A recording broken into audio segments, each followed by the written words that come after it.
sa Pilipinas. Manila Broadcasting Company. DZRH, a proud member of MBC Media Group. 6 na minuto na makalipas ang alas 4 ng umaga.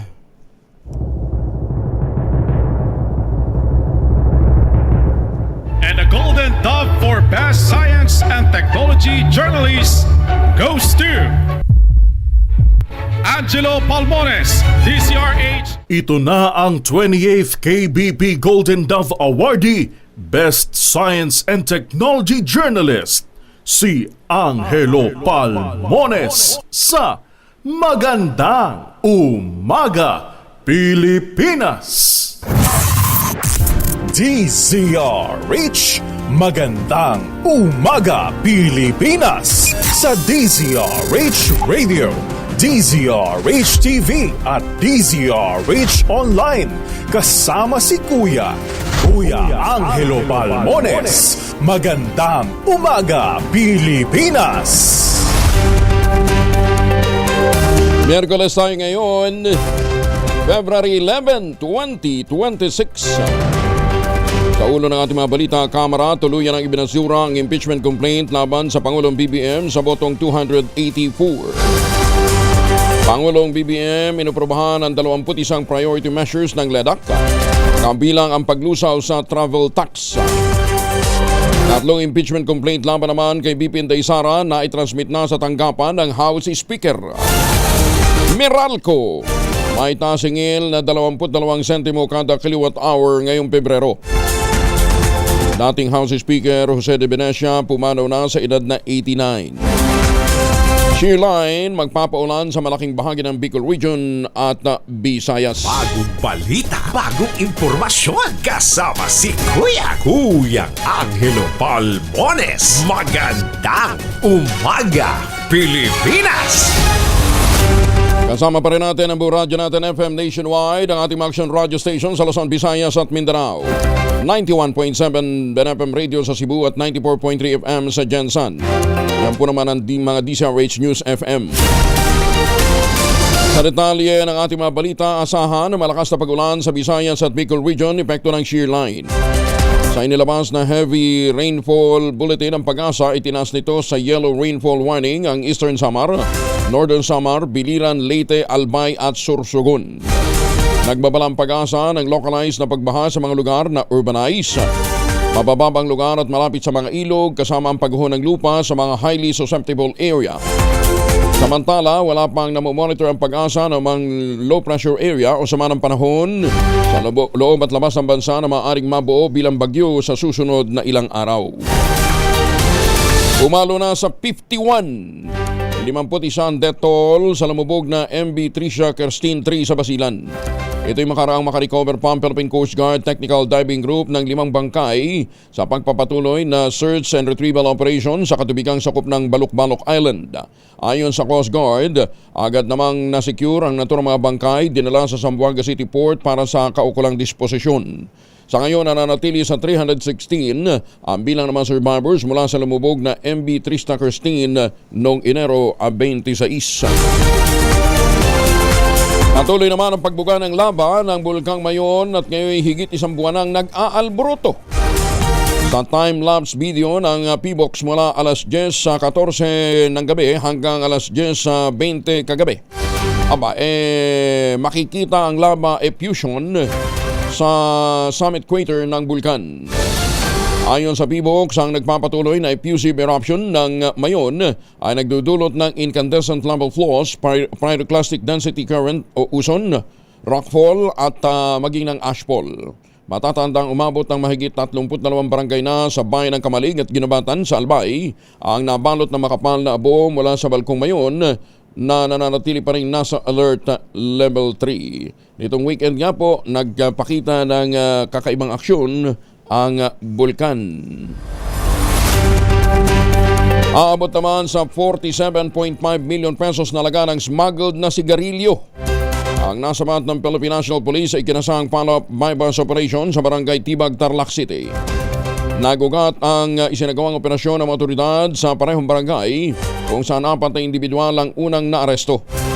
Sa gitna ng follow-up operation, tinangkang makipagkita ng mga pulis sa hinihinalang supplier ng smuggled na sigarilyo, ngunit hindi ito sumipot sa itinakdang lugar. Sa pagsisiyasat ng mga otoridad sa nasabing lugar, napansin ang isang wing van at isang cruise van na nakaparada doon at nang buksan ito mambad ang 683 boxes ng smuggled na sigarilyo. Na-turn over na sa CIDG Tarlac Office ang mga nakumpiskang kontrabando para sa dokumentasyon at disposisyon. Ang ibang sigarilyo pala nanggagaling sa Cambodia. Nagpasaklolo na ang Bureau of Customs sa Philippine Coast Guard at Philippine Navy para mabantayan at papanagutin ang mga nagpupuslit ng mga produkto sa bansa. Sa panayam ng DZRH at radyo natin, sinabi ni Customs Commissioner Ariel Nepomuceno, tanging ang mga pampublikong pantalan lamang kasi ang nababantayan ng Bureau of Customs dahilan kaya't nakakalusot ang mga smuggled items. Sa dami rin niya ng isla ng Pilipinas, ilan sa mga smuggled na mga produkto ay dinadaan via backdoor gaya ng mga puslit na sigarilyo. Dahil dito ang panawagan ng opisyal sa iba't ibang ahensya ng gobyerno, magsanib puwersa sila upang mahuli ang mga smuggler sa Pilipinas. Halimbawa, may nagpuslit usually nanggagaling ng idinadaan ng Indonesia, idinadaan ng Malaysia, yung tinatawag kong backdoor, isasakay po yan mga malalaking lancha. Then mula doon, tataog na po yan sa kung saan ang mga pwedeng pampang na private works. Kaya talagang kailangan nun ng tulong lalong-lalo na ng Coast Guard at ang Philippine Navy. Magandang umaga, Pilipinas! 13 na makalipas ang alas 4. Oy mga mamis, pwede tayong mag-laundry day today, ha? Kunot noo ka ba kapag makapit, padikit at malupit ang mantsa? All you need is pride, but mapahirapan ang self-con sa pride, easy at worry-free naman ang laundry. Sa Triple Stain Away Formula, tanggal ang matitindi mantsa based on test of chocolate, mud, and sabon and cotton. Gawa po ito ng ACS. Happy birthday muna kay Boss Ray Nadar, yan sa Subic, ha? Ganyan din ang anak ni Doña Malo na si J.R. Cabral. Happy birthday. May magpampabreakfast ngayon, ha? Malo, ha? Nagbigay naman ang Philippine Amusement and Gaming Corporation of PAGCOR ng ilang patient transport vehicle o mga PTV sa ilang lokal na pamahalaan at isang national institution upang palakasin ang pagtugon sa emergency response sa buong bansa.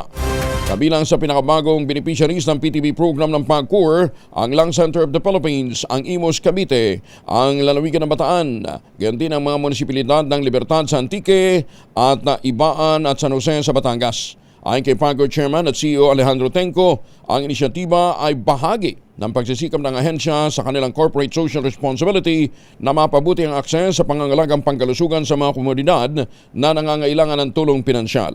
Sinabi ni Tenco na ang nasabing mga patient transport vehicle ay maaaring magsilbi bilang lifelines o makakapitan na maaaring magsilbi sa panahon ng emergencies o mga kritikal na oras. Maraming salamat, PAGCOR! Magandang umaga, Pilipinas! Alas 4:15 ang oras sa buong kapuluan. DZRH number 1 na naman sa Metro Manila, pati rin sa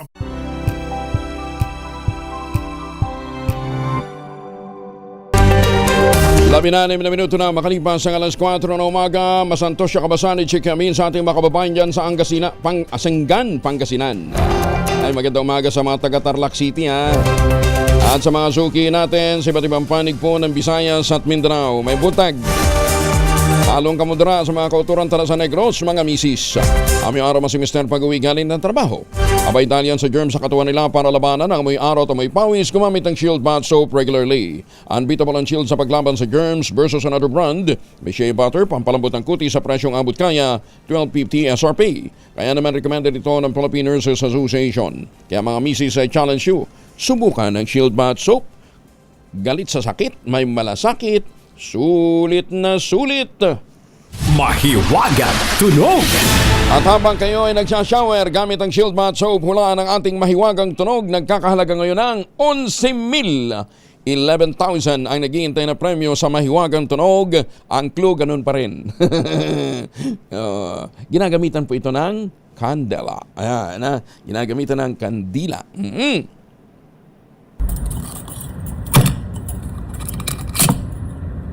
Ayan. Basta, ginagamitan ng kandila.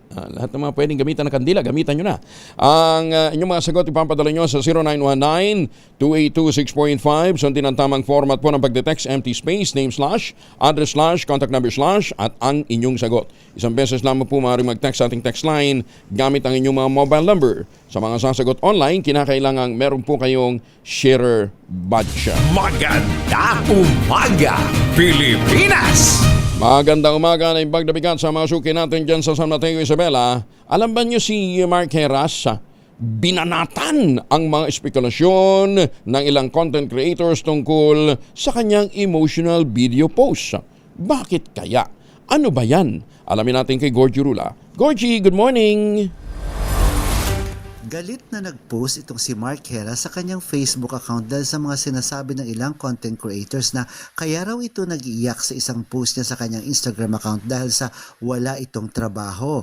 Napamura pa siya sa kanyang FB post sa mga ipinopost daw nitong mga content creators kung ano ang dahilan ng pag-iyak nito noong nakaraang linggo.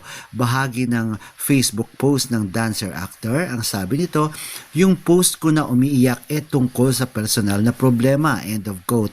At tinawag pa niyang tanga at inutil itong mga gumagawa raw ng mga kwento gayong hindi naman daw nila alam kung ano ang mga pinagdadaanan nito. Nilinaw niyang may trabaho siya sa GMA7 kaya hindi raw ito ang dahilan ng pag-iyak niya. Ang sabi pa ni Mark, may mga trabaho akong ginagawa. May show ako na ginagawa under GMA7 at under Buenas PH. So para sa mga gumagawa ng istorya na umiyak ako dahil wala akong trabaho, huwag kayong tanga. Maghanap kayo ng ibang makokontent, huwag ako mga inutil. End of quote. Galit na post ni Mark sa kanyang Facebook account. Pero hindi tumitigil ang chismis dito tungkol kay Mark Heras. Kumakalat ngayon ang isa pang kwentong hiniwalayan na raw ito ng asawa niyang si Nicole Dunesa. Maaring iyon daw talaga ang tunay na dahilan ng pag-iyak niya. Pero kukumpirmihin pa natin yan at baka matawag pa tayong tanga ni Mark Heras. Gorgie Rula po nag-uulat mula sa showbiz ng DZRH. Una sa Pilipinas, una sa Pilipino. Tama! Ayan. Thank you, Gorgie. Alas 4:20 ang oras sa buong kapuluan, mahigit naman sa 278 million pesos na halaga ng illegal na droga o katumbas ito ng 41 kilos ng shabu. Nasabat ng Bureau of Customs at Philippine Drug Enforcement Agency o PDEA sa Manila International Container Port, North Harbor, Manila. Sa ulat ni Customs Commissioner Ariel Nepomuceno, itinago ang kontrabando sa binutasang railings ng mga container. Isang kakaibang mode na naman ng concealment na ginagamit ngayon ng mga smuggler. Sa pagsusuri gamit ang X-ray at canine detection at 100% physical examination, natagpuan ang 131 pakete ng shabu sa container. Lumabas din sa investigasyon ay dineklara ang kontrabando bilang marble o mga marmol na dumating sa MICP noong December 31, 2025 galing Afghanistan.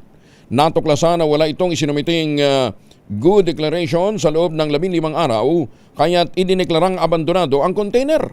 Patuloy pang investigasyon ng mga otoridad upang matukoy ang masangkot sa tangkang pagpapasok na naman ng nasabing iligal na droga sa bansa.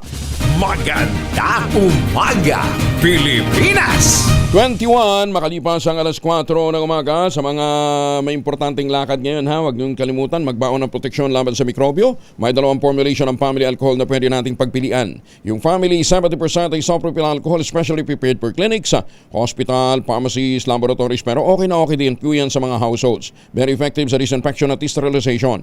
Ganyan na bagsik ng family, 70% isopropyl alcohol. Maghapon man natin gamitin, no problem. Hindi po manunuyo inyong mga kamay dahil meron po itong moisturizer. Yun namang mabangong family wrapping compound improval cologne. Ayon po yung mabangong isopropyl alcohol na ginagamit po ng mga masahista, mga barbero, mga doktor, mga nurse, mga kamadrona for sponge, bathing and other cleansing purposes. Family wrapping alcohol parang DZRH book na sa mahabang panahon. Mabibili sa namang butik at convenience stores nationwide. Family wrapping alcohol, hindi lang pampamilya, pang sports bar. Bagong balita, bagong impormasyon. Kasama si Kuyang Angelo Palmones. Magandang umaga, Pilipinas! 22, makalipas ang alas 4, kinumpirma ng Department of Science and Technology Education Institute mas mababa ang acceptance rate para sa kanilang undergraduate scholarship program ngayong taon dahil nga sa limitadong pondo. Ang dami-daming pera sa mga flood control na naibulsa ng mga hinayupak. Pero walang pondo na inilaan para sa Science Education Institute. Ang paglilinaw na ito ay kasunod na naging viral post sa Facebook na nagsasabing sa kauna-unahang pagkakataon, nilimitahan na lamang sa 8,500 ang bilang ng mga papasa para sa darating na pagsusulit sa February 21 at 22. Binanggit sa naturang post ng budget cut at umano'y maling paggamit ng pondo ng gobyerno ang dahilan ng pagbaba ng bilang ng mga makakapasa sa scholarship ng Department of Science and Technology.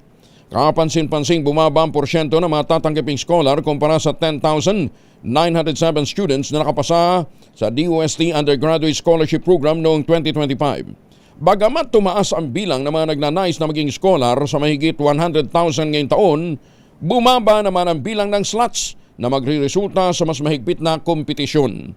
Ayon sa DOST SEI, mula kasi sa hirit nila na 11 billion pesos sa budget para sa kanilang scholarship program ngayong taon, 7.4 billion pesos lamang ang naaprubahan para ngayong 2026. Ngayon, nagtataka pa ba kayo kung bakit tayo na pag-iiwanan ng husto ng ating mga kalapit na bansa pagdating sa research and development?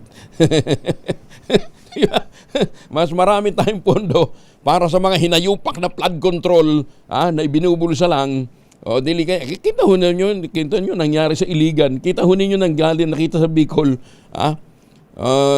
Yung sheet pile na dapat na 6 meter, ganito lang pala yung racket nila, yung sheet pile steel yung bakal na ilalagay, dapat nalagay 6 meters. Yun ang pinakabaon para safe halimbawa, Ang gagawin sa program of work, gagawin nilang 13. Hindi po 100%, ginawa pang 100 plus %, di ba? From 6 ginawan 13, di ba? Di syempre over may over na sa ibabaw, di ba? May over na sa ibabaw. Sa design pa lang yun, Tapos sa implementasyon, gagawin pang 3 meters. Gagawin ng 3 meters. So yung 13, naging 3. So yung 6 na dapat na para maging kapaki-pakinabang, tumibay, binuwasan ng 3. So may dagdag sa itaas, may bawas pa sa ilalim. Iba din talaga, no? Oo. Malupit. Ganun talaga, oo. Nagkatapos, yung pondo natin para sa R&D, goodbye. Wala naman na ho kasi. Wala kasi makukotong dyan eh. Ang mga nangungutong lang yung mga nag-i-implementa ng programa na ginagawa pa yung ibang mga event sa mga mamahaling hotel. Magandang umaga, Pilipinas! Tamaan sana kayo ng kidlat. Opisyal nang inanunsyo ng Department of Science and Technology, Science Education Institute na lilimitahan na lamang sa 8,500 ang bilang ng mga scholars sa undergraduate scholarship program ngayong taon. Sa kabila ito ng mas mataas na bilang ng mga applicants para nga sa scholarship program ng ahensya.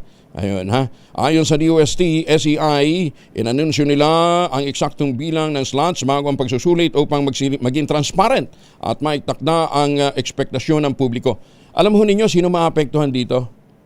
Di siyempre yung mga kapuspalad nating mga kababayan na hindi kayang makipagsabayan. Bakit ho kanyo?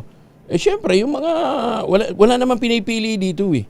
Kay well-off o hindi, pare-pareho, patas yung laban. Oo. Siyempre, pupunta doon sa, yun lang pagpunta pa lang sa testing area na convenient. Di ba? Then na-relax na kaagad yung examiner. Pagkatapos yung galing ng probinsya, maglalakad ng ilang oras, pagpunta doon sa examination area, pagod na. Doon pa lang makikita nyo na kaagad yung disparity. So pagka binawasan ang scholarship program, ang unang maapektuhan ito, yung siyempre, yung mga kapuspalad. Nilinaw ng ahensya na hindi naging mas mahigpit ang kanilang academic standards at sadyang limitado lamang ang kanilang pondo para sa mga bagong estudyanteng nagnanais mapasa ilalim sa scholarship program. Alam po ninyo, ang taunang stipend ng scholarship program ng SEI, 8,000 per student. 8,000. Yung mga mahihirap na mga estudyante, tinitiis nila yung gutom nila kaminsan. Maipadala pa yung kalahati at least man lang ng kanilang stipend sa kanilang mga pamilya sa mga probinsya. Ganun ho kahirap. Di ba? Ganun ho kahirap yung sitwasyon ng ilan sa mga estudyante natin. Pero nagsusumikan po sila para nga mapaangat ang ating ang kanilang kamuhayan. Tapos malalaman sorry nabawasan ng budget. Kailangan natin puntuhan yung mga infrastructure project. Kayo naman kasi. Pagdating ng eleksyon, 500 lang kayo. Maganda umaga, Pilipinas! Barn Chief Minister Makakwa nakipagpulong sa religious leaders bilang paghahanda sa nalalapit na Holy Month of Ramadan. Detalye ng balita mula kay Jun Di Makotak, RH19. Assalamualaikum, Brother Jun. Alaikum assalam, Kuyang Angel. Tinipo ni BARM Chief Minister Abdul Rauf Makakwa ang lahat ng religious leaders sa Bangsamoro Region upang talakayin ang mga kinakailangang paghahanda para sa nalalapit na Holy Month of Ramadan either February 17 or 18, 2026, depende sa moon sighting. Dumating sa naturang pulong sina Bangsamoro Wali, His Eminence Sheikh Muslim Gyamaden, Grand Mufti Abdul Rauf Gialani, kasama sina MP Dr. Nadir Ebil, MP Attorney Kitem Duque Kadatuan Jr., Salam Project Manager Ustads Nurul Am Abdullah at Darul Iftah Representatives Ustads Marjan Borhan at Sheikh Abdul Kahar Musa. Ang pulong ay sumentro sa usaping mapanatili ng Bangsamoro Government ang mga programa at kinakailangang serbisyo na nakabatay sa pananampalataya at moral governance habang mas lalong pinagtitibay ang mabuting ugnayan ng bawat religious leaders sa rehiyon. Sa naturang pulong, formal ring ipresenta ng punong ministro ang mas matatag na Bangsamoro agenda. Hangad nito magpapatuloy ang guidance ng religious scholars upang matulungang mapanatiling responsive ang pamahalaang Bangsamoro para sa kapakanan ng mamamayan na nakaangkla sa mas malawak na mithiin ng Bangsamoro. Mula sa Central Mindanao, RH19, Jun Di Makotak, DZRH, una sa Pilipinas, una sa Pilipino. Maganda umaga, Pilipinas! Shukran, Jun. Ay, magandang umaga sa mga suki natin dyan sa Edmonton, Canada. Magandang umaga ho sa mga Pilipino dyan sa Amerika, ha. Pakisulatan nyo naman yung mga hinayupak natin mga opisyal, dagdagan ng pondo yung science education natin. Kaya tayo na pag-iiwanan Ay, sa mga kababayan natin pabalik ng Pilipinas, galing po sa Japan. Ohay gozaimasu sa mga Pilipino dyan, ha. At sa Macau, sa Taipei, Taiwan, sa Middle East, at sa iba't ibang panig pa ng mundo, kung saan kayo pabalik na ng Pilipinas. Ingat po, Jose Ramon Ulod, dyan sa US, good morning, Kung pabalik ho kayo ng Pilipinas, huwag nang magpasalubong ng imported na tsokolate. Tulong na ho natin sa mga magsasaka. Ang tinutukoy po natin, ito pong brand ng mga magniniyog, ng mga magsasaka dyan po sa lalawigan ng Quezon, ang Tangerine Chocolate. Sa tulong po ni Dr. Helen Tan, yung po mga planting material ng kakao galing Davao, hinakot po ito para maitanim sa ilalim po ng mga nyugan. Kaya ngayon ay nagpuproduce na sila ng dekalidad na kakao beans, pinoprocess para maging Tangerine Chocolate. Available sa 0919 095-5935. Ulitin natin 0919-095-5935. Yung mga gustong magregalo nito ngayong Valentine's Day, dyan lang ho kayo magte-text o magme-message. Ang Tangerine Chocolate po ay may iba't ibang mga variants ng mga raw material ay galing din po sa ani ng mga magsasaka. I-check po ninyo sa tangerinechocolate.ph. Ang sabi nga po ni Dr. Helen Tan, sino bang magmamalasakit sa Pilipino kundi ang kapwa Pilipino. Kaya sa bawat tangkilik natin ng Tangerine Chocolate, pinalalakas natin ang loob ng ating mga magsasaka. Pinalalakas natin ang ating lokal na ekonomiya. Tangerine Chocolate 100% gawang lokal, but taste and looks global. Tinulungan ito ng DTI at ng DOST. Target naman ng Department of Agriculture na magtakda ng bagong Maximum Suggested Retail Price o MSRP sa imported na bigas para maiwasan ang pagsipa ng presyo nito. Ayon kay Agriculture Secretary Francisco Chulaurol Jr., isinasapinal na ng ahensya ang MSRP para sa mga imported na bigas kasunod ng pag-expire ng 43 pesos per kilo na limit nang ipatupad ang import ban noong nakarang taon. Pagtitiyak ng kalihim, i-anunsyo nila ang bagong MSRP sa lalong madaling panahon, oras na matapos ng evaluation. Sasaklawin rin nito ang 5% broken rice na tinaguriang most commonly consumed na imported rice sa bansa. Sinabi ni Laurel, layunin ang price cap na matiyak na hindi lalagpas sa 50 pesos ang kada kilo ng bigas sa harap ng mga ulat na sumipa na sa 60 pesos ang kada kilo nito sa ilang lugar. Pinagtibay pa ni Senador Laurel Legarda ang kanyang suporta sa mas pinalakas na batas laban sa online child exploitation. Sa kanyang co-sponsorship speech sa plenaryo, pinalakas ni Legarda ang kanyang suporta sa expanded anti-online sexual abuse or exploitation of children o yung USAIC at ang Anti-Child Sexual Abuse Exploitation Materials Act of 2025. Isang panukalang mag-aamyenda sa Republic Act No. 11930. Layunin nito na palakasin ang proteksyon laban sa mga nagbabagong paraan ng pagsasamantala sa mga bata sa digital space. Ayon kay Legarda, bago pa man siya pumasok sa serbisyo publiko noong 1998, dinodokumento na niya ang mga karumal-dumal na anyo ng human trafficking sa pamamagitan ng kanyang investigative program na Inside Story. Binigyan din pa ng senadora na napapanahon ng palakasin ang mga batas laban sa online child exploitation kasunod ng report na nahatulang Amerikanong Pilipino na si Jeffrey Epstein ay nagpatakbo pala ng network sa Pilipinas noong 2010 sa panahong merong umiiral na batas sa bansa laban sa trafficking. Sinabi ni Legarda na maghahain din siya ng resolusyong nananawagan sa Department of Justice, NBI at kaukulang mga komite ng Senado at ng Kongreso imbestigahan ang isang footprint ni Epstein sa Pilipinas.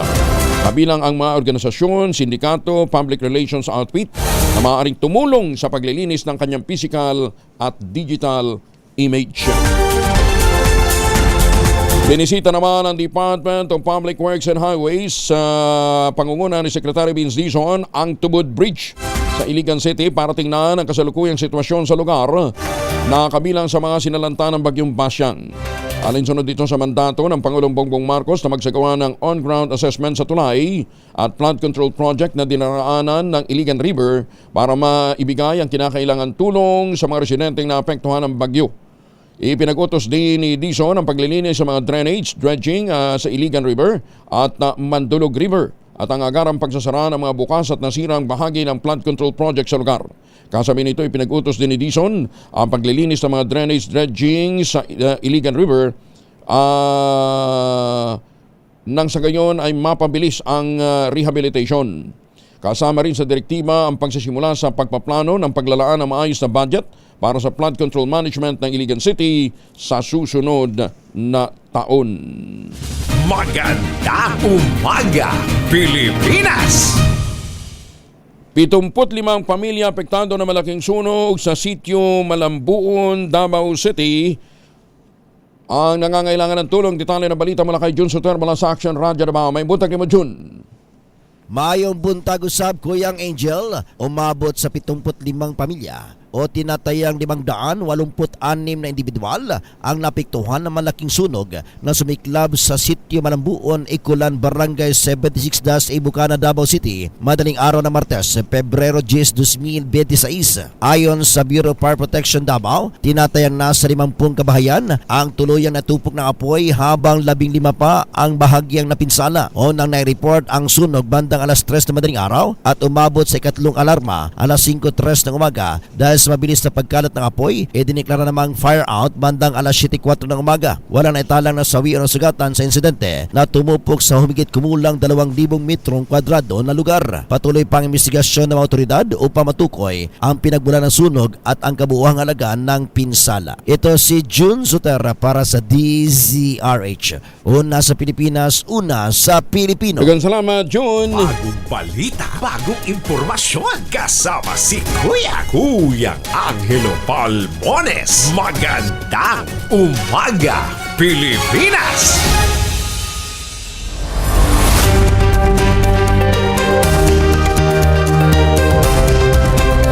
Makalipas ang alas 4, pumanaw na si dating House Speaker Jose De Venecia Jr. sa edad na 89.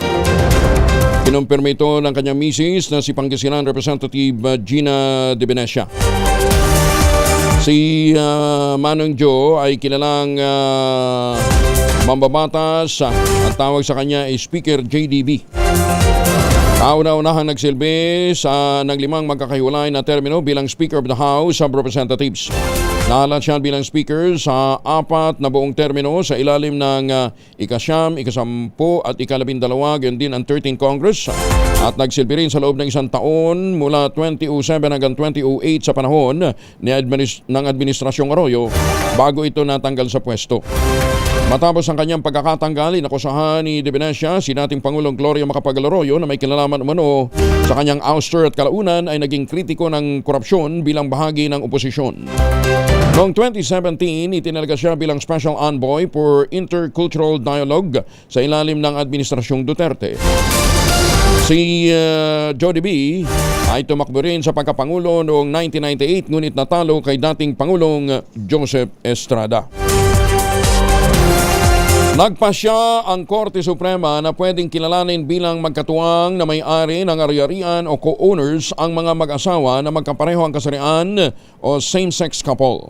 Sa ilalim ng Article 148 ng Family Code, basta't napatunayang pareho silang may ambag sa naturang ari-arian, kahit isa lamang ang nakapangalan sa naturang property, pareho silang co-owner.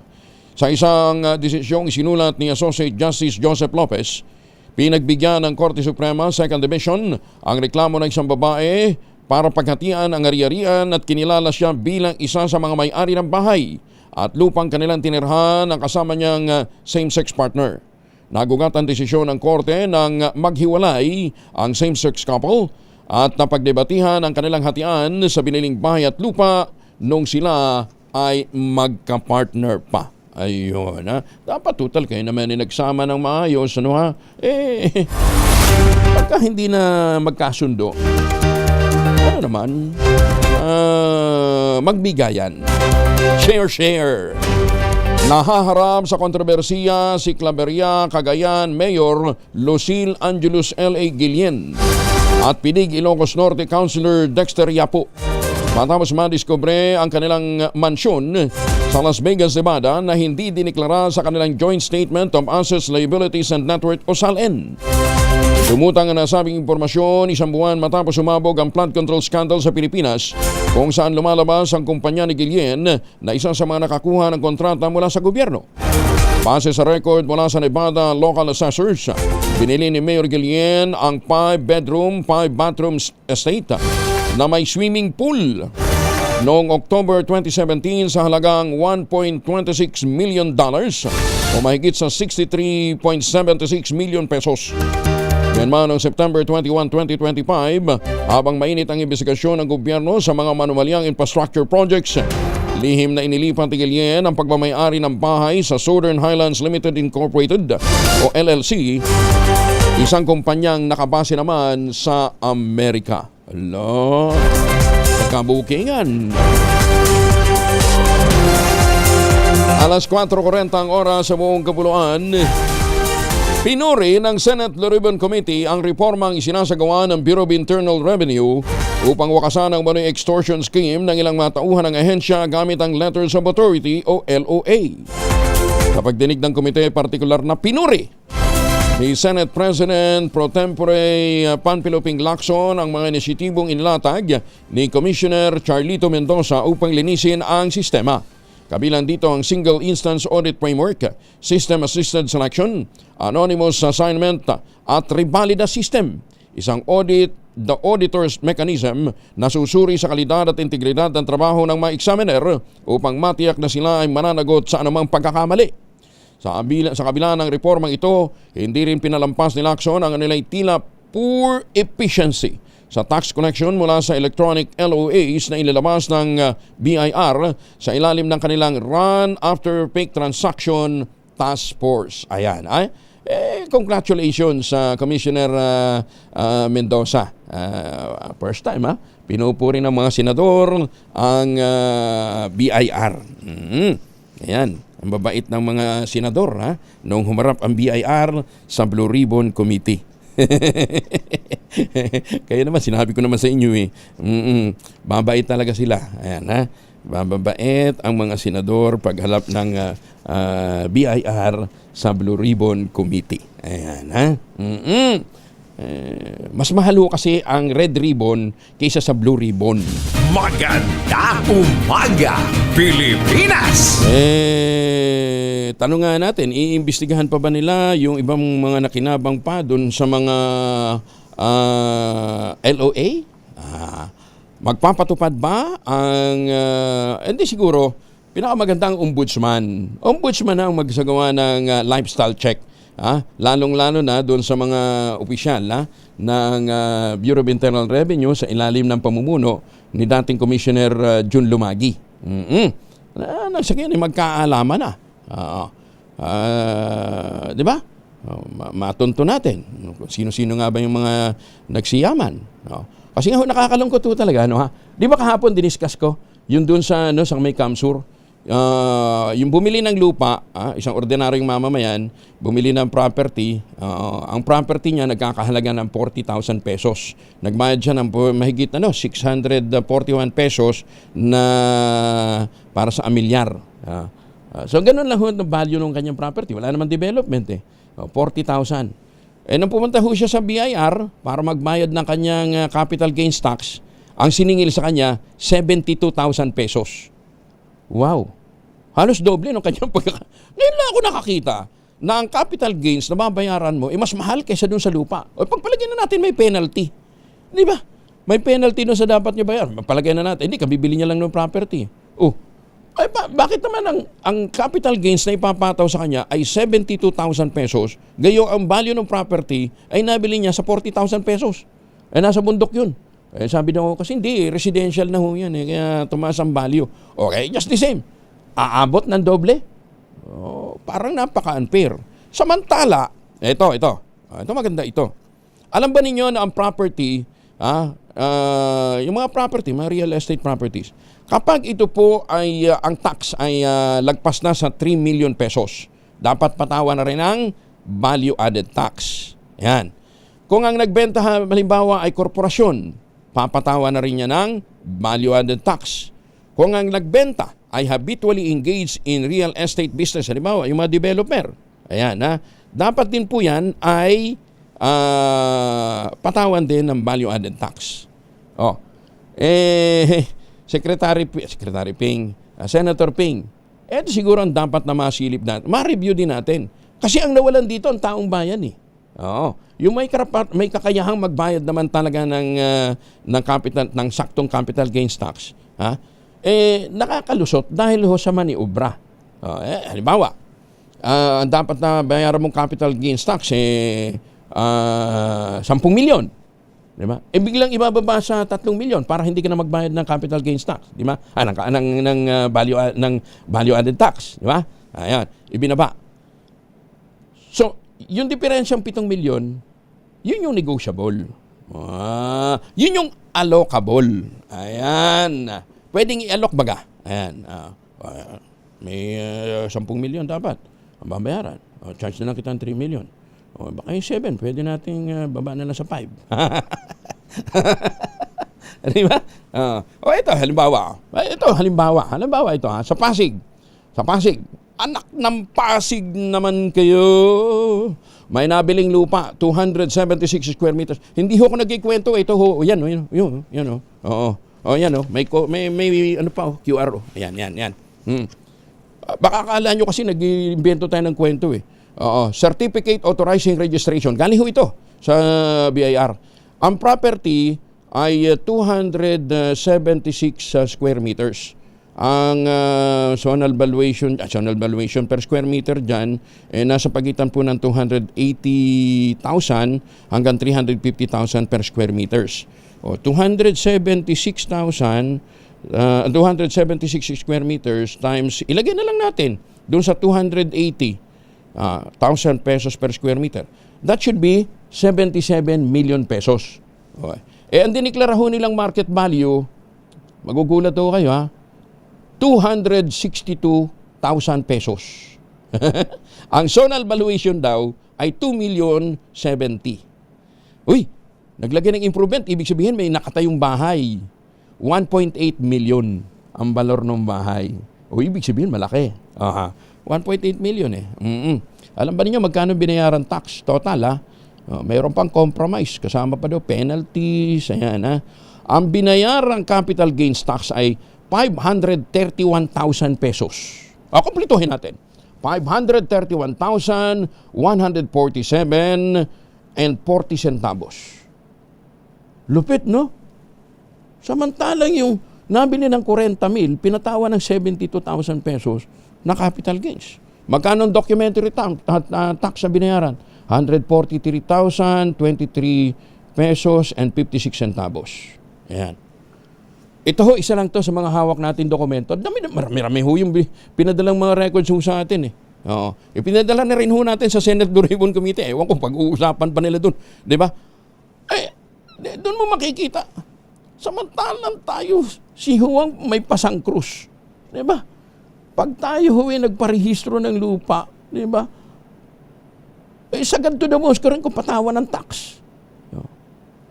Di ba? Sweldo natin, bago natin matanggap, napatawan na ho ng tax. Ayan. Ito ho, ang nag-authorize nito para mahirehistro ay si Esther Roda Formoso.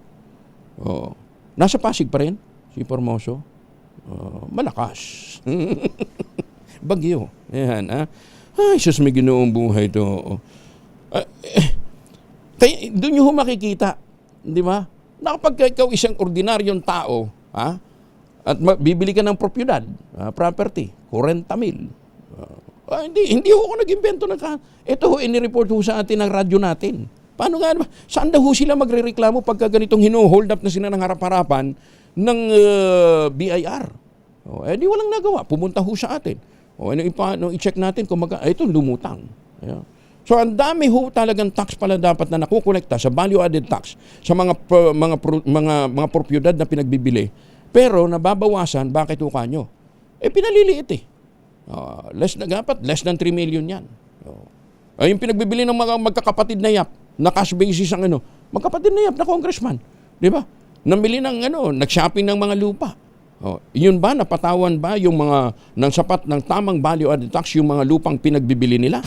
Magandang umaga, Pilipinas! Sus me. Ito pa. Magandang umaga. Sa mga dapat na lifestyle check, meron ho isang opisyal ng BIR. May bagong bahay dyan sa Nubali, sa Santa Rosa, Laguna. Ang sabi sa atin, mga 5 bedroom suite at saka 3 yung kanyang SUV na sasakyan, kaya kailangan niya ng malaking parking space. 3 ang kanyang SUV. Mura lang naman. Nasa mga 50 million lang daw pong halaga nito. Eto ba, nung bilihin niya, pinatawan din ba ng yung capital gains ba nito? Pumasok din sa sa halagang sa pasok ng pagbabayad ng value-added tax. Di ba? Kaya doon may ginoong buhay ito. Gusto nyo pa ng clue?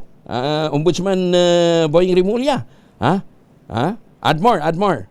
Sige. Tama na. Baka pag binanggit natin yung street at saka yung house number, hindi na kayo ganahan mag-imbestiga dahil tinukoy na natin. Ano ga? Ay bakit ga? Ayoko na. Tama na yun. Ano ga? Wag na. Amor ga? Sige. Dagdag na impormasyon. Sige. Ang kapitbahay niya, hindi naman kapitbahay, talaga kalapitbahay, ay biyanan ng isang dating taga-BIR. Yung kilalang biyanan. Yan, ha? Morga pa? Ay, ano ba? Tama na. Magandang umaga, Pilipinas! 51 na makalipas ang alas 4 ng umaga. DZRH number 1.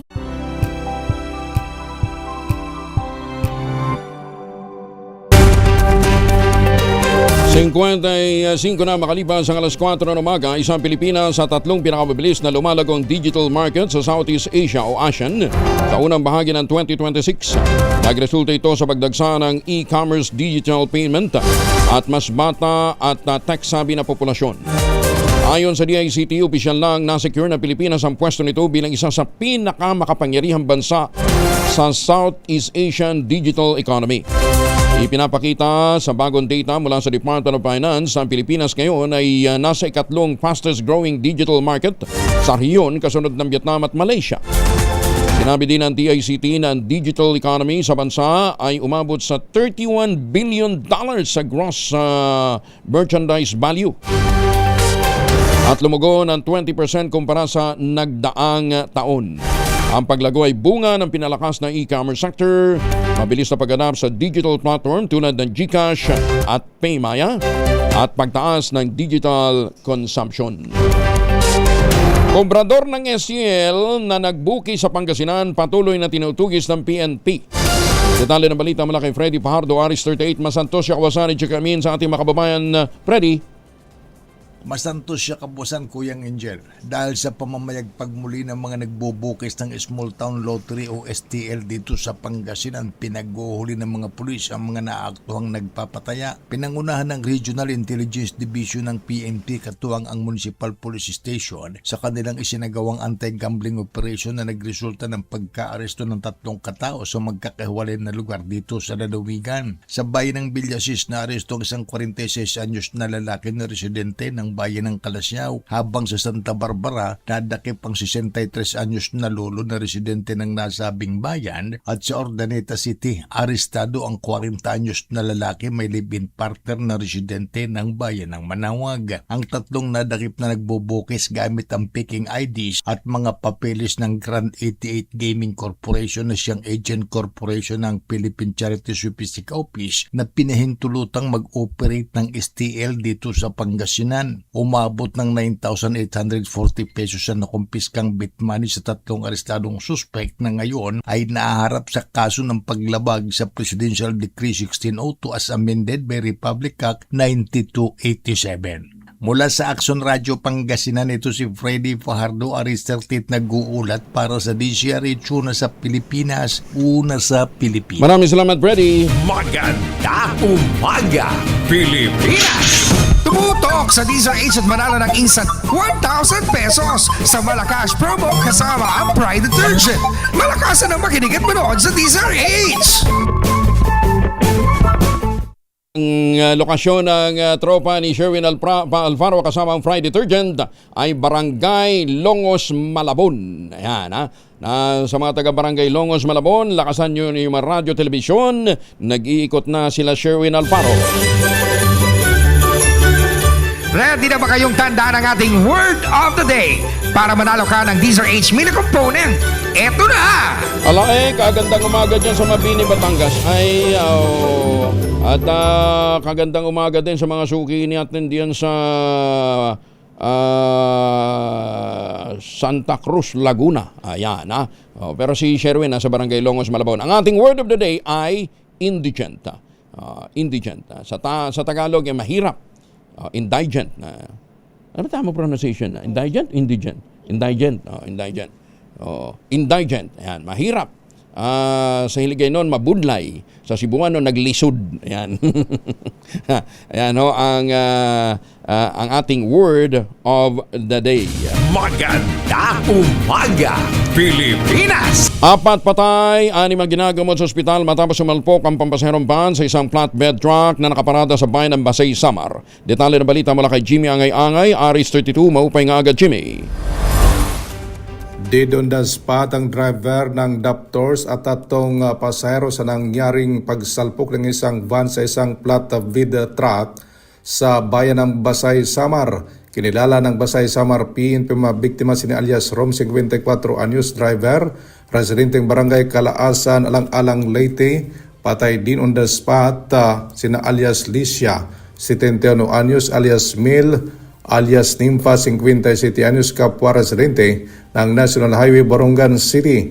Nangyari insidente alas 6:45 kahapon ng umaga sa sitio Sogporon, Barangay Balod, Basay, Samar. Samantala, 6 na iba pang pasahero tinakbo sa Basay District Hospital para malapatan ng kakulang lunas. Sa investigasyon ng Basay, Samar PNP ang van galing sa Borongan City papuntang Tacloban City. Pagdating sa sitio Sogporon, Barangay Balod, Basay, Samar, ang Toyota Hiace Commuter Daptors UV Express ay kinain nito ang kabilang daan at sinalpukan nakaparadang flatbed truck. Resulta sa pagkamatay ng driver at 3 pasahero at madala sa ospital ang 6 na mga iba pang pasahero. Wala dito sa DYVL Action Radio Tacloban, ito si R32 Jimmy Angay-Angay para sa DZRH, una sa Pilipinas, una sa Pilipinas. Dagang salamat, Jimmy. Flash Report. Flash Report! May sunog sa Barangay Addition Hill sa Mandaluyong. Nandun si Edniel Parosa, RH52. Edniel, good morning. Kuya Angel, nasusunog na naman itong residential area na Barangay Addition Hill sa lungsod ng Mandaluyong. Partikular na tinatupok nitong apoy, Block 34 ito. Isa na namang residential area. Malapit lamang ito, Kuya Angel, sa bahagi ng barangay na nasunog din noon lamang nakaraang buwan, partikular noong Enero 19. Itong Block 36 ng parehong Barangay Addition Hills. Nakataas na ngayon sa unang alarma ang sunog mula pa kaninang alas 4:47 na umaga at nagpapatuloy pang pagtapulas na ngayon. Ako'y magbabalik para sa Paro-Up Report. Ako sa Edniel Parosa ng DZRH. Una sa Pilipinas, una sa Pilipino. Maganda umaga, Pilipinas! Maraming salamat, Edniel. Antabayan po ninyo update mamaya kay Edniel. Bagamat tiyak na marami ang magtataasan ng kilay lalo na sa Kongreso, masigasig na isinusulong ng Pangulong Bongbong Marcos ang isa sa pinaka-kontrobersyal na usapin sa bansa. Sa gitna ng bangayan ng ibang politiko, nananatiling kalmado ngunit malinaw ang tindig ng Pangulo na isulong agad ang Anti-Political Dynasty Bill dahil ito ang tunay na panawagan ng taong bayan. Sa pagpupulong ng Legislative Executive Development Advisory Council UNEDAC, personal na inasisa ng Pangulo ang estado ng panukala. Patunay na hindi ito pangako lamang kundi isang prioridad na reforma. Habang nagpapatuloy ang malawakang konsultasyon sa Senado at Kamara, malinaw naman ang administrasyon ay may bukas na boses sa mga mamamayan at seryosong tapusin ang kulturang nagpapasa-pasa na lamang ng kapangyarihan. Kasama ang iba pang mahalagang reforma, pinakita ng Pangulo ang mabuting pamamahala ay hindi kinatatakutan ng pagbabago, lalong-lalo na kumpara sa patas, malinis at makataong gobyerno. Pinahalagahan din ng Pangulong Bongbong Marcos ang laban kontra fake news. Ngunit tiniyak nito na mananatiling ligtas ang kalayaan ng pamamahayag ng mga mamamayan. Ayon sa Malacanang, ang panukalang batas laban sa fake news ay isusulong ng hindi o ng may malinaw na definisyon at may respeto sa karapatan at kalayaan ng bawat isa. Hinimok din ng Pangulo ang mga mababatas na tiyaking balanse ang batas upang hindi maapektuhan ang freedom of speech ng mga Pilipino. Kasalukuyan nakabimbing ang Anti-Fake News at Disinformation Act sa House Committee on Public Information. Sa ngayon may umiiral na batas tulad ng Article 154 ng Revised Penal Code at Cybercrime Prevention Act na nagbabawal sa pagpapakalat ng mga maling impormasyon. Ang administrasyon ay naninindigan na protektado ang publiko laban sa mga peking balita nang hindi nasasagasaan ang kanilang karapatan sa malayang pamamahayag. 3 minuto na makalipas ang alas 5 ng umaga, oras na para tayo po naman ay mag-ultabayo. Pero sabi nga po ng mga dalubhasa, 1 oras bago matulog, 2 kapsula, mas may enjoy natin ang benepisyo ng ultabayo. Ano nga bang ultabayo? Ang ultabayo po ay postbiotic with Lactococcus lactis strain plasma. Dumaan po ito sa mahabang clinical trial sa Japan. Hindi testimonial, hindi kwentong kutsero, kundi human clinical trial. Ang bawat kapsula ng ultabayo ay nagtataglay ng 50 billion cells ng Lactococcus lactis strain plasma. Kaya napaka-potent po nito na pagpasok po sa ating katawan, sa ating sistema, pinagagana po nito yung PDC, yung plasmacytoid dendritic cell, at yan po yung tinatawag ng dalubhasa na commander ng ating immune system. Kaya nakatutulong po ito para ma-achieve natin ang magandang tulog. Pag magandang tulog, may panlaban tayo sa puyat, pagod at stress. Ilan lamang yan sa mga benepisyo po ng ultabayo. Kung may mga concerns pa ho kayo, po pwede kayo mag-text sa 0931-033-2871. Ang ultabayo po ay rehistrado sa Food and Drug Administration, halal certified. Available po ito sa Mercury Drug, HB1 Plus Pharmacy, Curamed at Amesco Drug. At ang good news, kapag bumili ka ng isang box ng Ultabayo Postbiotic, yung 30 capsules sa alinmang Mercury Drug Store sa buong bansa, makakakuha ka ng free 100 pesos Mercury Drug Gift Certificate. Promo runs until July 31, 2026 only. Per DOH FDA CFRR permit number 0981-07-2025. Mahalagang paalala, ang Ultabayo ay hindi gamot at hindi dapat gamitin panggamot sa anumang uri ng sakit. Maganda umaga, Pilipinas! 5:05. This time check is brought to you by ACS Manufacturing Corporation, ISO certified, maker of world-class quality Pride detergent. RH! Champion Detergent, tapat po sa inyo. RH! Ang balitang yan ay hatid sa inyo ng RH Super, ang shot ng tropa. Kauna-unahan sa Pilipinas. Manila Broadcasting Company. DZRH, a proud member of MBC Media Group. bagong balita, bagong impormasyon. Kasama si Kuyang Angelo Palmones. Magandang umaga, Pilipinas! Ay baka nakakalimutan nyo, Miyerkules pa lang tayo ha, hindi pa weekend. Ikalabinisan ng Pebrero 2026. Bago natin dakwa ng Pag-asa, may market report muna sa Sangandaan Market si Edwin Duque, RH23. Good morning, Edwin.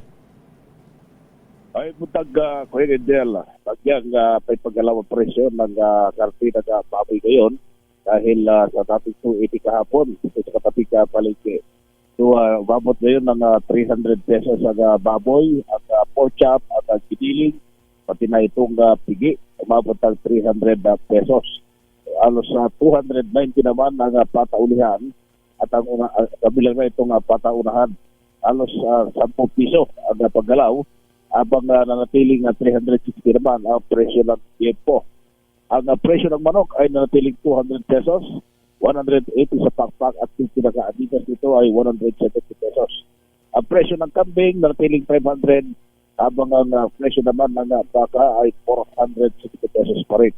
Pero itong bangos, pagyang gumalaw ng 10 piso, nasa 240 pesos ngayon ang kilo ng bangus dagupan, habang bangus sa Bulacan ay nasa 180 to 210.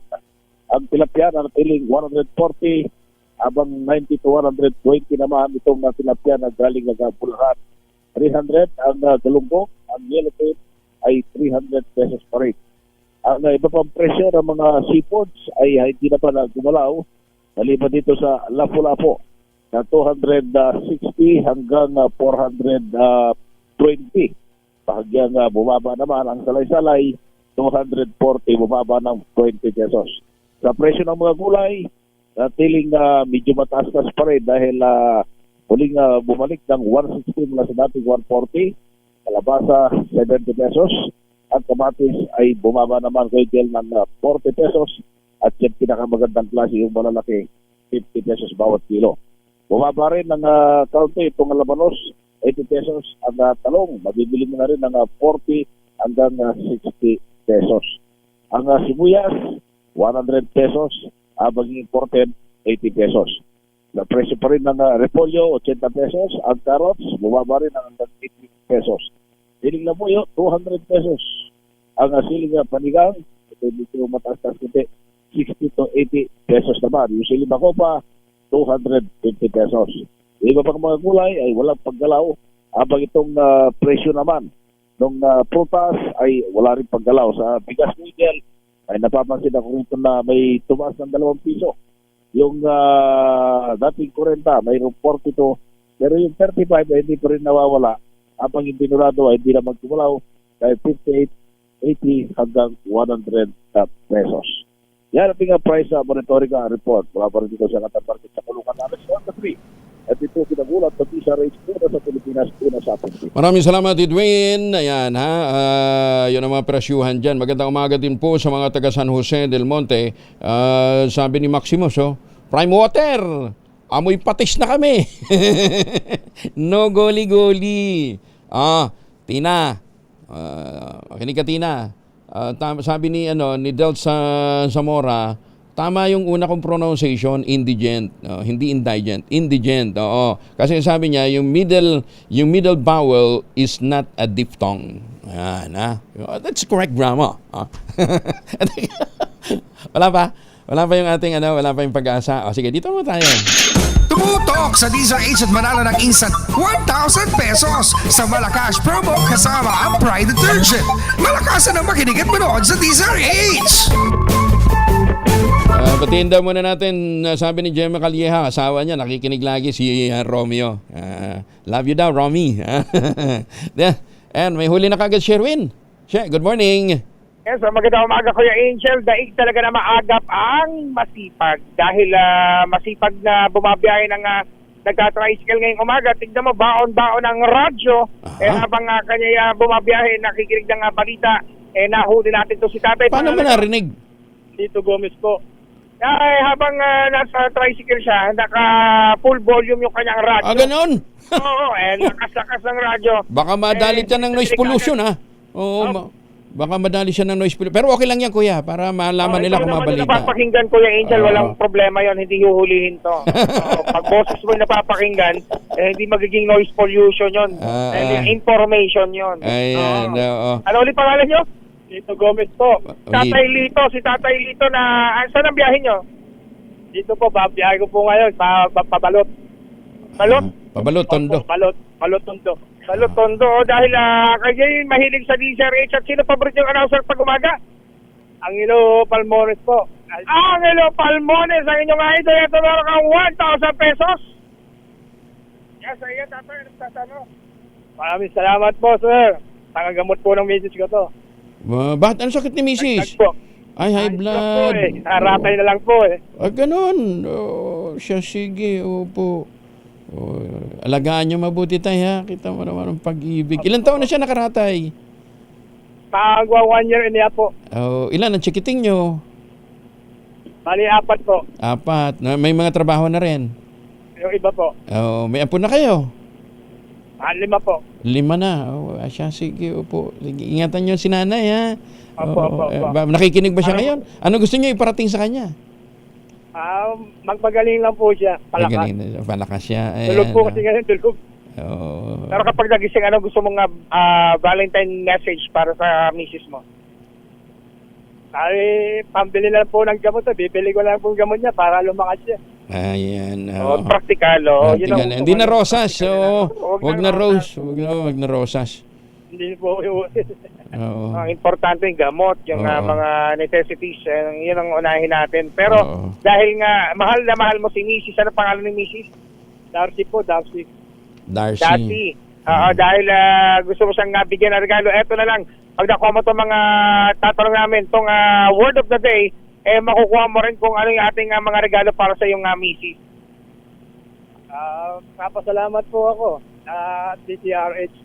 Dahil po ako kay Idol, Angelo Palmones. Teka muna, anong word of the day? Anong word of the day? Ayan. Indigent. Indigent po, indigent. Indigent. Ayan. Indigent. Yan, dahil nakuha mo ang ating word of the day, meron kang medium component natin ng Astron Appliances, alagang Astron, alagang maasahan. Available sa inyong mga suking appliance store nationwide. Alagang Astron, alagaan ka. Para si tatay dito, mahilig mag-alaga. Yan, ha? At syempre, meron ka rin Medyo Noche Basket dahil malapit ang Chinese New Year. Ito ang iyong Chinese New Year Medyo Noche Basket hatid ng ACS at ng DZRH. At syempre, ang pinakamalaki, pinakabago, pinakamabango, ang Pride Fabric Conditioner, Korean Strawberry Bloom Detergent Powder with Stain Away Formula. 2 kilo kahit gaano karaming labahan, ubos yan. Papasalamat po ako, sir. DCRH po, sa inyo po. Ingat lagi, ha? Ingat lagi, Tatay Lito, ha? Ingat ho. Ayan, salamat po. Salamat po. At syempre, maraming salamat, Tatay Lito, at sa mga nais manalo ng 1,000 pesos sa akin tumutok sa DZRH. Baka kayo na susunod nating winner sa DZRH Malacash promo kasama ang Pride Detergent. RH number 6, Sugarin Bata Alfaro DZRH. Una sa Pilipinas, una sa Pilipino. Tutok lang, tutok na sa DZRH Radio, DZRH Facebook, DZRH YouTube, at DZRH TV. Baka ikaw na ang susunod na winner sa DZRH Malacash promo. Lubusin na natin ang pamimigay ng pera. 11,000. 11,000 na naghihintay na premyo sa Mahiwagang Tunog. Mahiwagang Tunog. Ang Valentine's Day din to.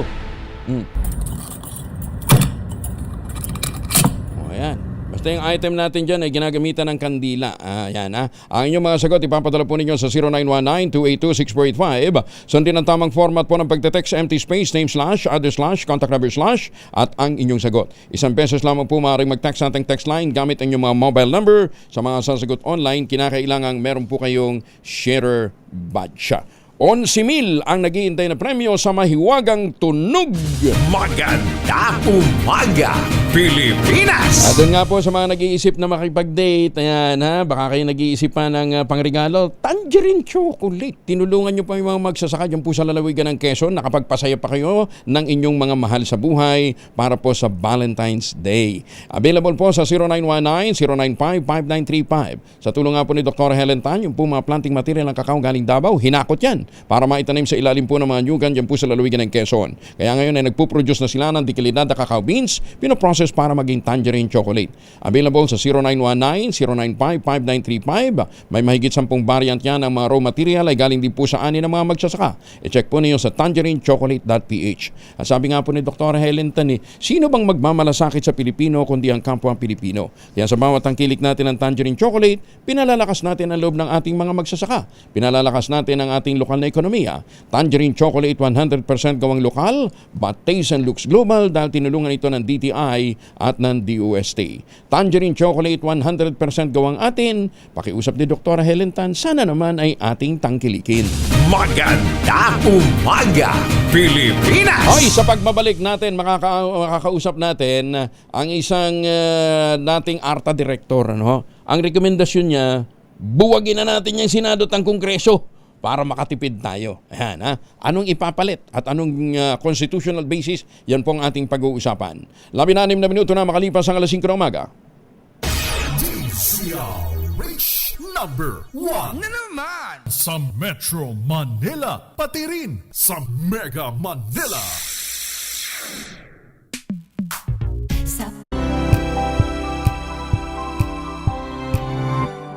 5:22 ang oras sa buong kapuluan. Baka may mga importanteng lakad ho kayo ngayong araw nito. Huwag magkalimutan magbaon ng proteksyon laban sa mikrobyo. May dalawang formulation of family alcohol na pwede nating baunin. Yung family, 70% isopropyl alcohol, especially prepared for clinics, hospital, pharmacies, laboratories, pero okay na okay din po yan sa mga households. Very effective sa disinfection at sterilization. Ganyan na bagsik ng family, 70% isopropyl alcohol. Maghapon man natin gamitin, no problem. Hindi po manuno yung ating mga kamay dahil meron po itong moisturizer. Yun namang mabangong family rubbing compound improval cologne. Ayun po yung mabangong isopropyl alcohol na ginagamit po ng mga masahista, mga barbero, mga doktor, mga nurse, mga kabadrona for sponge, bathing, and other cleansing purposes. Family rubbing alcohol parang DZRH book na sa mahabang panahon, mabibili sa namang butik at convenience stores nationwide. Family rubbing alcohol, hindi lang pampamilya, pang sports pa. Magandang umaga sa ating mga suking kumadrona. Ayan, Mayor Sene Mendoza dyan po sa Talisay, Batangas. Good morning. Ambassador Harry Amping, good morning po sa inyo. At magandang umaga din kay Justice Senergito, kay Justice Max De Leon, mga suki natin yan. Justice Raul Villanueva, at saka kanyang Mama Sally. At sa lahat ng mga suki natin all over the world, good morning. Magandang umaga din po kay Kaador Plato. Kasama na natin sa linya si dating ARTA Director Rabindranath Kilala, si Sir Abet. Sir Abet, good morning. Naimbag nga sa payo ako pong Angel. Magandang umaga po sa lahat ng mga tagapakinig ng DZRH. Ayan, naimbag na bigat din ho, Apo. Number one, itong isinusulong ninyo ay para sa constitutional amendment. Opo, pong Angel. Actually, matagal na po ito sa akin. Dahil nakumpisahan ko po ito noong 1998 pa lamang. Okay. Ngayon, it took us how many years bago po mabigyan ng pansin ito. Nagbigay po ako ng copy nitong 9-page proposal natin sa mga kaibigan natin senador, congressman, mga mayors, governors, mga barangay captains.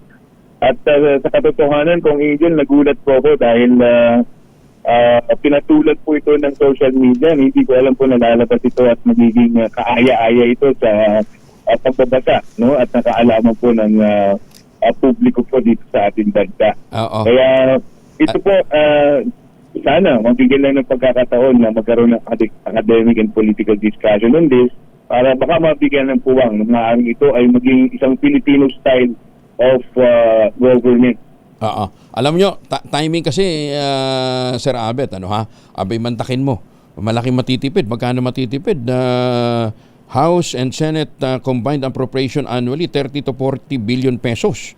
Yun pa, sa House at saka Senate pa lang yun. Marami pang mga ahensya na may kinalaman sa eleksyon. Magkano ang kabuuang matitipid natin kung sakasakali? Actually po, hinati po natin to sa indirect at sa direct, no? Kasi indirect, andito yung mga sweldo, MOE, yung election expense, at saka mga incidental po tinunang gastusin, naabot po ito ng mga kalahating bilyon. Wow. Yung naman pong indirect na, ito na yung mga papasok po yung congressional insertion. Italaga na lang po natin na 1 billion sa isang congressman. Aabot po talaga ito ng another 300 billion And plus po ang mga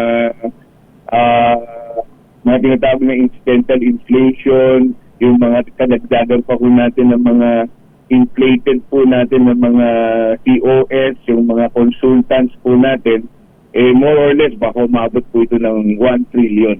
1 trillion. Kada taon po, Apong Angel. Maganda naman to. Ang sabi nga nila, lamang ito, mental calisthenics. Kasi alam naman natin, suntok sa bulan. Suntok sa buwan to. Marami po nagsasabi, suntok sa buwan ito. Pero sabi nga nila, Apong Angel, this is the right time for the Filipinos to learn how to choose the best leader in the respective local government. Kasi dito po sa proposal natin, yung national legislature po natin, pamumunuan na po ito ng ating mga elected governors saka mga elected highly urbanized city mayors. So sila po magiging miyembro ng national legislature. Yun naman pong provincial legislature na binubuo ng mga bukal, yung mga elected mayors na po ang uupo dito bilang mga municipal or city legislative council or legislature.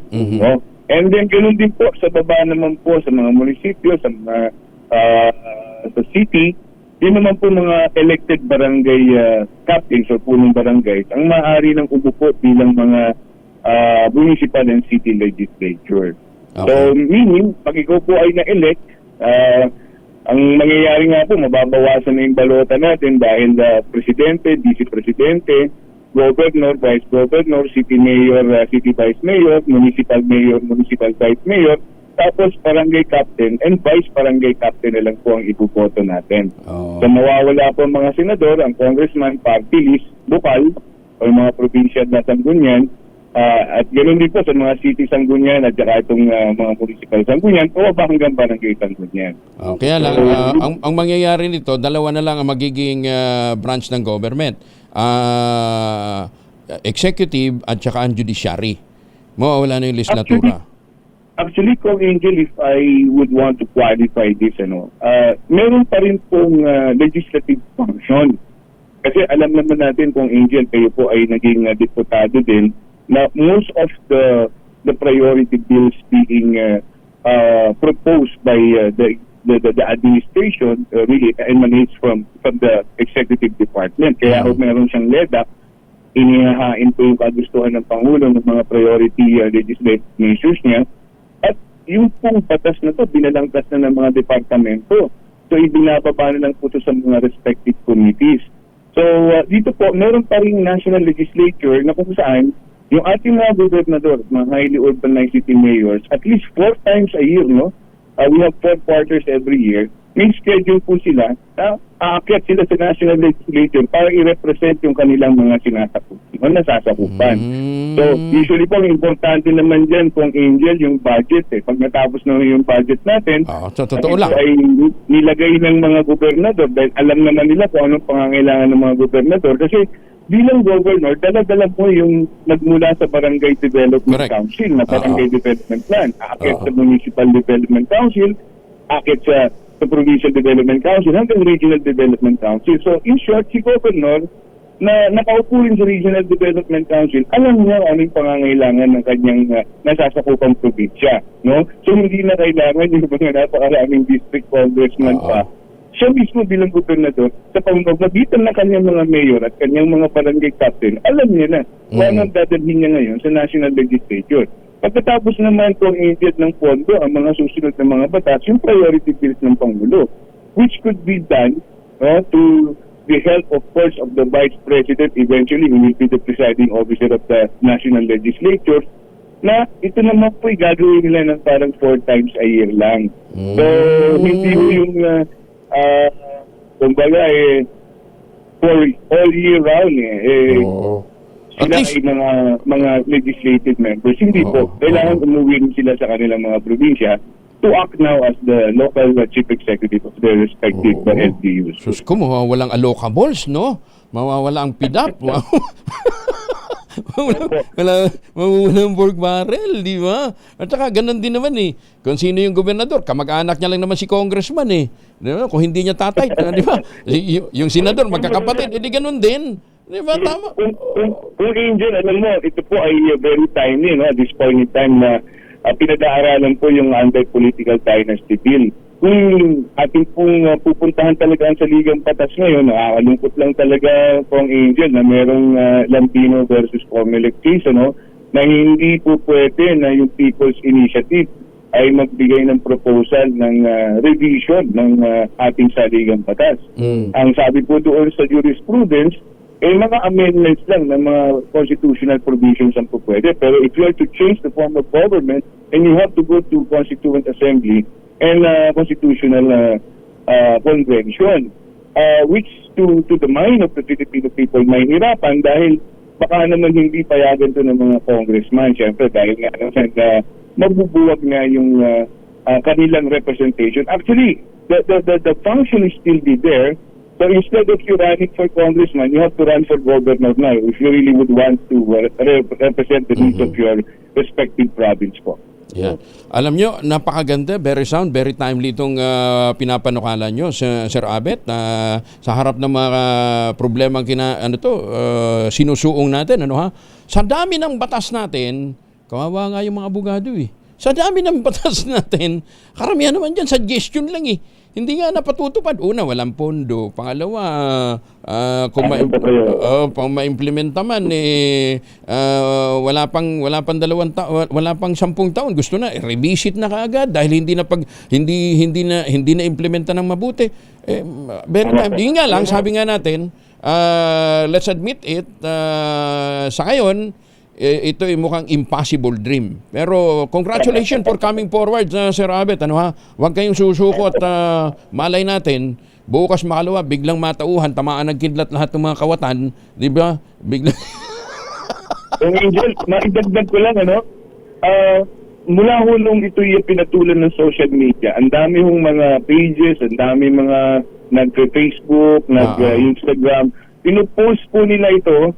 Pagkatapos, kung babasahin niyo pa mga comment ng ating mga kababayan, puro positibo po.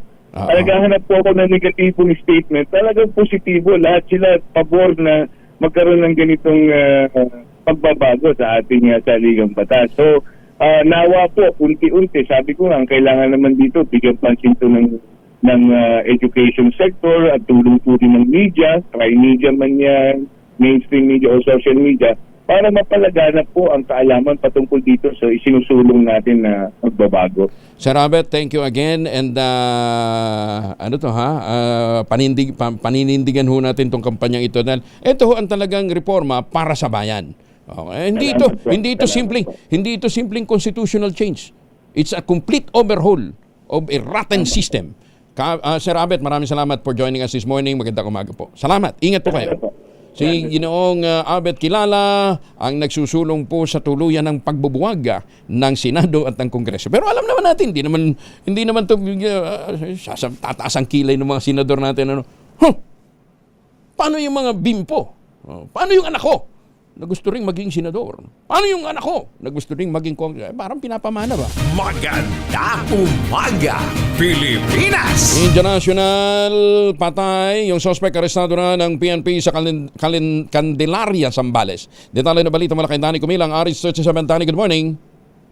Nasa kote ng Candelaria Municipal Police Station ang pangunahing suspect sa pagpatay sa isang Indian national alas 10:15 ng umaga nitong Pebrero 10, 2026 sa Barangay Palanginan, Iba, Zambales. Isinagawa ang hot pursuit operation sa pamumuno ni Colonel Benjamin Ariola, Provincial Director, kasunod ng pamamaril na naganap noong Pebrero 8, 2025 sa Barangay Dampay, Candelaria, Zambales sa tulong ng Provincial Intelligence Unit at sa pamumuno ni Police Captain Ronald Carpio. Natuntun at naaresto ang suspect na kapwa Indian National. Nasa kustodiya na ng Candelaria Municipal Police Station ang suspect at inihanda na ang kasong murder laban sa kanya. Patuloy pa ang operasyon para sa pag-aresto sa dalawang kasama nito.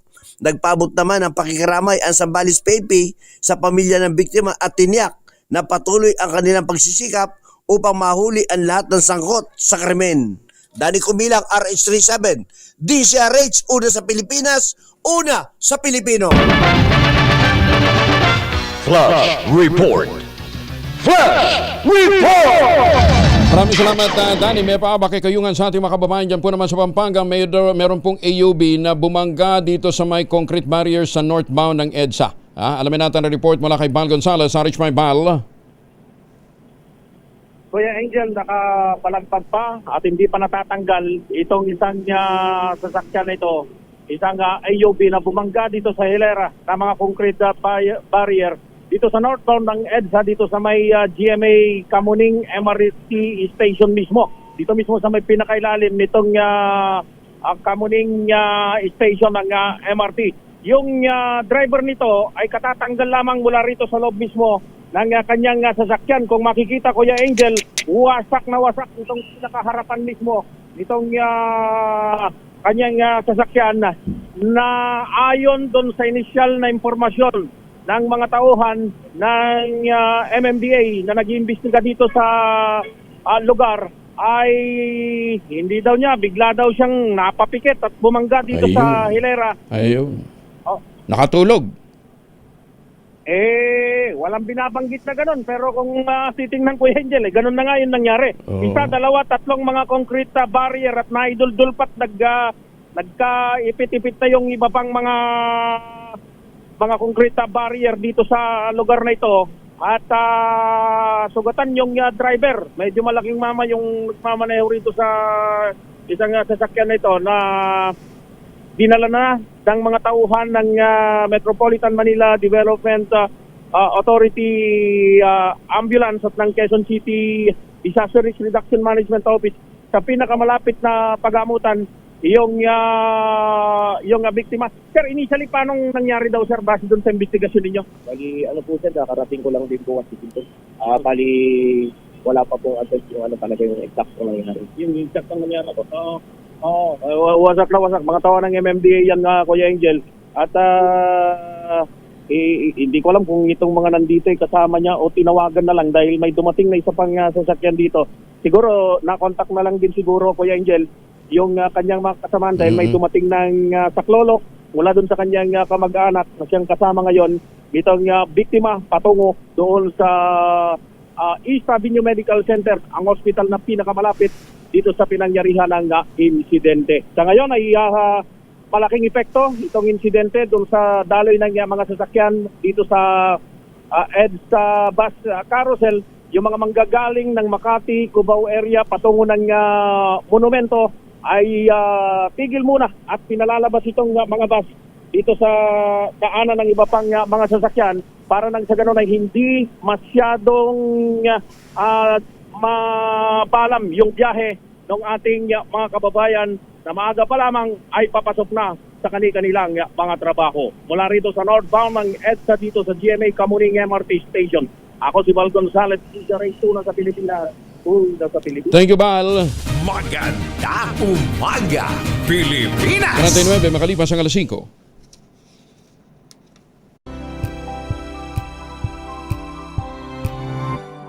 Umaga, Pilipinas! 46 makalipas ang alas 5, update muna tayo sa sunog sa may Barangay Addition Hill sa Mandaluyong, Edgel. Kuya Angel, nasa ikalawang alarma itong apoy. Tumutukok ngayon sa Block 34 nitong Barangay Addition Hill sa lungsod ng Mandaluyong. Makikita sa bird's eye view ng DZRH News ang pilit pa rin pagapula ng mga pumatay sunog at volunteers dito sa apoy na tumutukok sa residential area na pinangangambahang dumali rin doon sa mga maliliit na kabahayan dito sa nabanggit na barangay. Kasama ko si Barangay Chairman, Punong Barangay Carlito Sernal ng Addition Hills. Kap, kumusta so far ito nakikita mo? So far, inapula namin yung apoy. May mga ilan lang bahay pa na nasusunog. So, sana hindi na mo lumaki at marami na bomber nagsasama-sama para mapula agad yung apoy. Medyo maaga itong sunog, wala pang araw. Na-count naman natin, sir, lahat ating mga kababayan.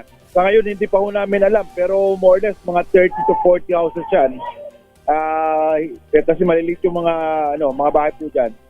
So, hindi pa ho namin na-account. Medyo delikado lang kasi sabi ko madaling araw, nasarapan ng tulog, kaya kanina pinababartil ko agad na kalampagin para lumabas yung ating mga kababayan. Kung nagpatayo kami missing, wala pa tayong complete report. Wala pa ho namang report na sa ngayon. Opo. Sir, may school kamo dito? May eskwelahan kamo? Ito yung Abis school namin, katabi ng amin. Opo. Yung aming integrated school, kaya medyo pinababantayan ko sa ating Bureau of Fire mga fire volunteers para hindi po kainin yung apoy yung eskwelahan. So, para di pa nadidilaan ng apoy? Wala naman po, may nakabang na po tayong fire trucks doon sa loob. May mga fire volunteers na rin. Ingat po, Kap. At, si Barangay Chairman Kuya Angel Carlito Sarnal, itong napakalaking barangay ng Addition Hills na nakatutok din ngayon dito sa sunog. At maya-maya mag-update pa tayo. Yung abis na binabanggit, ito yung Andres Bonifacio Integrated School, isang kilalang elementary school dito sa may Addition Hills. Nakatabi lamang nitong nasusunog na ito sa nasabing area. At hopefully ay hindi na rin madamay. 30 families or houses yung initial na report nitong si Barangay Chairman or estimate, pero bulag pa sa ngayon itong Bureau of Fire at even yung barangay officials kung mayroon bang missing persons dito sa malaking sunog na ito sa Barangay Addition Hills, lungsod ng Mandaluyong. Ako si Edniel Parrosa ng Laser H. Una sa Pilipinas, una sa Pilipino. Maraming salamat, Edniel. Magandang umaga sa mga taga-Calapan, Oriental Mindoro. Ay, Director Joel Valera, kumusta ka na, ha? Magandang umaga din sa mga suki natin dyan sa South Korea. Kwalipikadong 4-piece members, may automatic discount sa kuryente. Ay, sana all. Detalye mula kay Giselle Ricaport, RH15. Giselle. Kuya Angel, ipinaalala ng Department of Energy na automatiko na yung diskwento sa kuryente ng mga miyembro ng Pantawid Pamilyang Pilipino Program. Sa ilalim ng lifeline rate, sinabi ng ahensya na basta't hindi ito lalagpas sa 50 kilowatt-hour ang konsumo sa loob yan ng isang buwan. I-check lamang daw yung electric bill o magtanong sa local electric cooperative para masiguro na applied na yung automatic discount buwan-buwan. O narito nag-issue ng resolution ang DOE, DSWD at Energy Regulatory Commission para i-institutionalize ang automatic registration at availment ng kwalipikado na Pantawid Pamilyang Pilipino Program household sa Power Discount Program. Sa ilalim ng Supplementary Implementing Rules and Regulation ng Republic Act No. 11552, otomatiko ng rehistrado ang lahat ng kwalipikado na 4-piece members sa bagong listahan ng DSWD sa ilalim ng Lifeline Rate and Subsidy Program. Subject yan sa data matching sa customer record ng distribution utilities. Available na pa rin naman yung manual registration para sa mga kaso ng substantial o unresolved o ng discrepancy at para sa mga iba pang kwalipikado na marginalized end user na hindi saklaw naman ng 4-piece. Ito si Giselle Ricaport para sa Diesel H, una sa Pilipinas, una sa Pilipino. Maraming salamat, Giselle. Ay, 51, 9 na minuto na lamang bago po mag-ACS ng umaga. Magandang umaga, Pilipinas! Nananakit na ba inyong mga kasukasuan, nagkakaringkel, sumihina na bang kalamnan, epekto yan ang pagtanda? Ipinakikilala po ang Ultraplex sa health drink mula po sa lamikha ng Ultabio backed by Japanese technology. Ang Ultraplex po ay may HCG complex, hydrolyzed marine collagen para po sa skin at joints, HMB pampalakas ng muscles, Glucosa Green para sa ginhawa ng kasukasuan. Available in coffee with stevia at powdered drink mix. Kayang bawiin ang galaw, sigla, ganda kahit nagkakaedad na with proper diet and exercise. Hanapin lamang po ang Ultraplex sa Shopee, Lazada at ultabio.shop. Ang Ultraplex ay hindi gamot at hindi pwedeng gamitin panggamot sa anumang uri ng sakit. If symptoms persist, consult your doctor. Mga programang posibleng maapektuhan sakaling may sa batas ang travel tax abolition, tutustosan daw ho ng Malacanang ng pamahalaan. Detalye na balita mula kay Let Narciso, RH14. Let, good morning. Handa ang pamahalaan na tustusan ang mga programang posibleng maapektuhan sakaling maisabatas ang panukalang travel tax abolition. Ang pagtiyak ay ginawa ng Malacanang makaraang mapabilang ang pagtanggal sa travel tax sa 21 priority bills ng Legislative Executive Development Advisory Council o LEDAC. Ayon kay Palace Press Officer Claire Castro, ang travel tax ay kasalukuyang napupunta sa Tourism Infrastructure and Enterprise Zone Authority o TIEZA, kung saan 50% ang inilalaan para sa tourism infrastructure projects, 40% para sa educational assistance at scholarships sa ilalim ng Commission on Higher Education at 10% para sa culture and heritage promotion sa pamagitan ng National Commission for Culture and the Arts. Sabi ng palasyo, sakaling tuluyang ma-abolish ang travel tax, ang pondong mawawala ay isasama na lamang sa General Appropriations Act. Binigyang diin ni Castro na nais ni Pangulong Ferdinand Marcos Jr. na mapagaan ang gastusin ng mga turista at mga biyahero at maiangat ang turismo ng bansa. Ito si Let Narciso para sa DZRH. Una sa Pilipinas, una sa Pilipinas. Maraming salamat, Let. May nga sa mga katuran tada sa Bayawan City, Negros Oriental. Itong minuto na lamang, ACS na umaga.